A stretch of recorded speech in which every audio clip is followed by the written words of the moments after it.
Hi friends, இன்றைக்கி நம்ம வீடியோவில் கரெக்ட் யூஸ் ஆஃப் ப்ரிப்போசிஷன்ஸ் பார்க்க போகிறோம். ஆல்ரெடி ப்ரிப்போசிஷன்னா என்ன, எப்படி யூஸ் பண்ணுன்றதை லாஸ்ட் வீடியோவில் பார்த்துருப்போம்.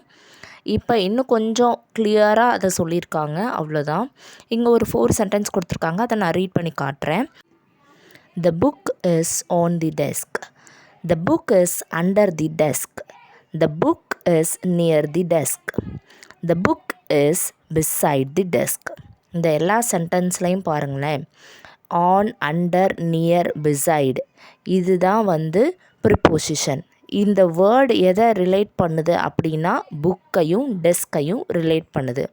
புக்கை சப்ஜெக்ட் ஆஃப் த சென்டென்ஸ்ன்னு வச்சுக்கிட்டோன்னா டெஸ்க்குங்கிறது தான் ஆப்ஜெக்ட். இந்த சென்டென்ஸோட ஆப்ஜெக்ட் எது?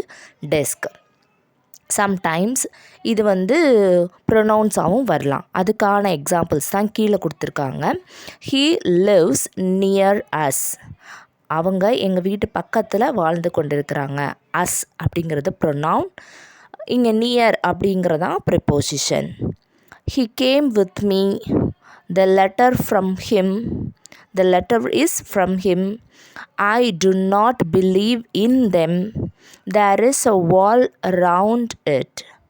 ஸோ இந்த இடத்துல near, with, from, in, round இது எல்லாமே ஃபாலோட் பை அன் ஆப்ஜெக்ட். அது கூட ஒரு ஆப்ஜெக்டோடு தான் வந்திருக்கும். ப்ரிப்போசிஷன் சென்டென்ஸோட எண்டில் வராது, அது ஒரு ஆப்ஜெக்டோடு தான் வரும். அப்படிங்கிறதுக்கான எக்ஸாம்பிள்ஸ் தான் இங்கே கொடுத்துருக்காங்க.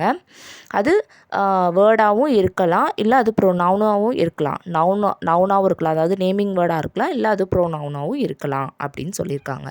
ஸோ ப்ரிப்போசிஷனோட மெயின் ஒர்க் அப்படி என்னென்னா சப்ஜெக்டையும் அதோட ஆப்ஜெக்டையும் ரிலேட் பண்ணுறது தான்.